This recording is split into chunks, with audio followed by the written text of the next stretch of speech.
을 위해서 배낭을 메고 하루 종일 걸어본 적이 있습니다. 하루 과연 얼마나 걸을 수 있을까? 35km 이상을 걸을 생각으로 배낭을 메고 그 무게감을 견디면서 걸어보았습니다. 처음에는 잘 걸었는데 아마 신발이 맞지를 않아서 그런지 한 두어 시간 걷다 보니까 물집이 잡히기 시작합니다. 그래도 참고 걸었습니다. 그랬더니 이제 양발로 물집이 번집니다. 그리고 온통 물집이 커져서 이제 걷는 것 자체가 고통입니다. 주변에 철사도 없고 아무것도 없고 그래서 손가락으로 물집을 터뜨려 가면서 걷기를 시작했습니다. 너무 힘들 때는 버스 정류장에 앉아서 햇볕을 받으면서 쉬면서 걷습니다. 그런데 그 힘듦 때문에 시선은 자꾸 땅을 향해 갑니다.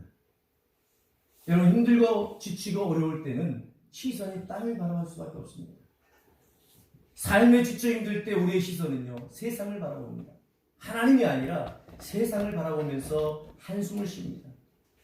그런데 그 지치고 힘든 순간에 눈을 들어서 하늘을 볼 때 하나님께서 보여주신 것이 있습니다. 바로 십자가였습니다.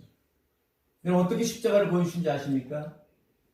길가에 쭉 늘어선 전봇대가요, 끝에 보니까 이렇게 걸쳐있는데 십자가예요. 믿음대로 보일 줄로 믿습니다. 여러분, 그 전봇대가 다 십자가인 거예요. 그 전봇대를 보면 힘을 얻었다니까요. 한두 개가 아니죠. 50m 간격으로 있는 전봇대 끝마다 다 십자가인데요. 아, 하나님 그렇군요. 나의 힘듦을 참으라고, 견디라고 저렇게 십자가를 보여주시는군요. KT에 감사해야 됩니다. 우리나라는 전국에 전봇대가 없는 곳이 없어요. 그래서 그 지치고 힘든 발바닥을 이끌고 전봇대 십자가를 보면서 주님의 그 고난을 생각하면서 걸었습니다. 그렇게 걸었더니 하루 35.8km 찍더라고요. 더 이상 힘들어서 오후 6시 좀 못 돼서 중단을 했지만, 여러분, 우리가 지치고 힘들 때 땅을 바라보면 절망이고 한숨입니다. 그러나 하늘을 바라보면, 눈을 들어서 하늘을 보면 주님의 십자가가 보이게 될 줄 믿습니다. 그래서 우리는 주님의 십자가를 바라보면 절대 절망할 수 없습니다. 사순절을 지내면서 여러분 안에 어떤 소망으로 살아가십니까? 무엇을 바라보면서 살아가십니까?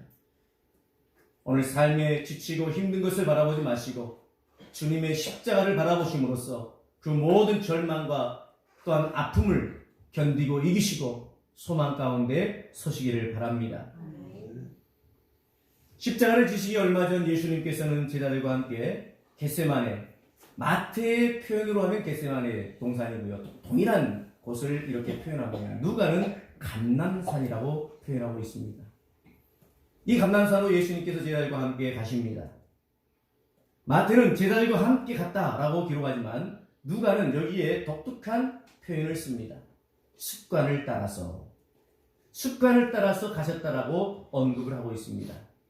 이를 통해서 볼 때 예수님께서 감람산에 가신 것은 일회성 사건이 아닙니다.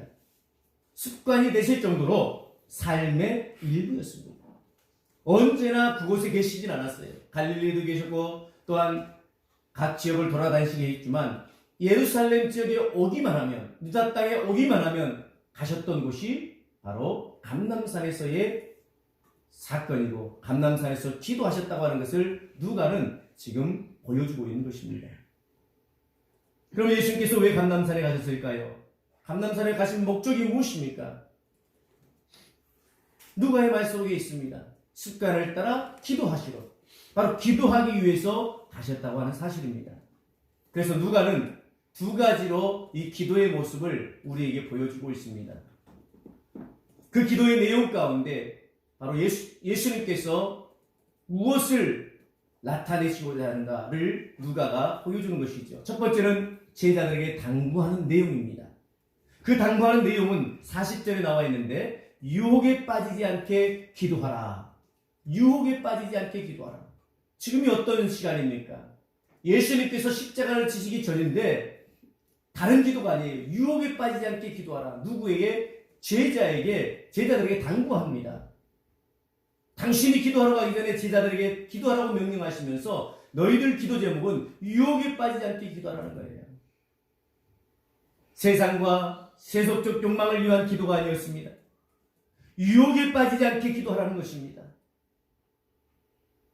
또 내가 지금 십자가를 지는데 이 십자가를 좀 나에게서 치워달라고 기도해달라, 이런 중보도 아니었습니다.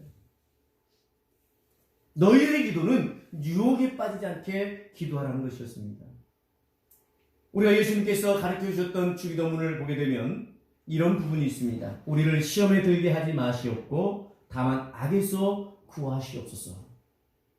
예수님의 관심은, 오늘 우리들을 향한 관심은 우리가 세속적 욕망과 세속적 명예와 세속적 성공주의에 사로잡힌 것이 아니라 매일의 삶 속에서 시험에 들지 않고 악에 빠지지 않는 것입니다. 여러분들은 이러한 기도를 얼마나 하십니까?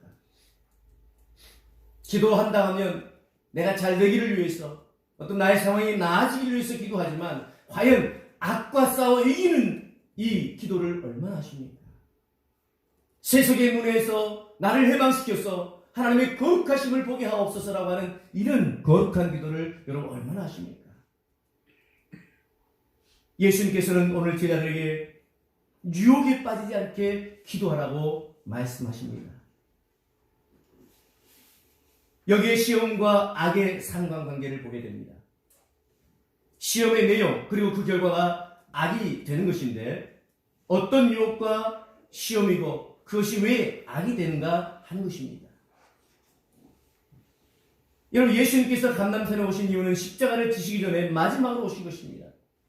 물론 그 내용은 42절에 나와 있죠. 아버지여, 만일 아버지의 뜻이거든 이 잔을 내게서 옮기시옵소서.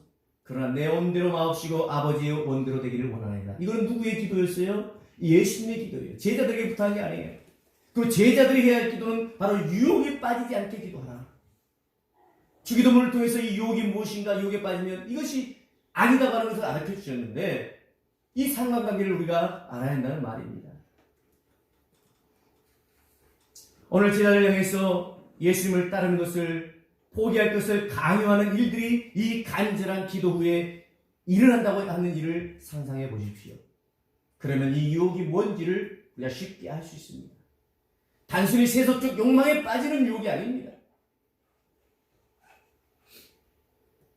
유혹의 실체는 바로 다음에 일어나는 것이 사건에 있습니다. 바로 배교에 대한 요구입니다. 이 배교가 유혹이고 시험입니다.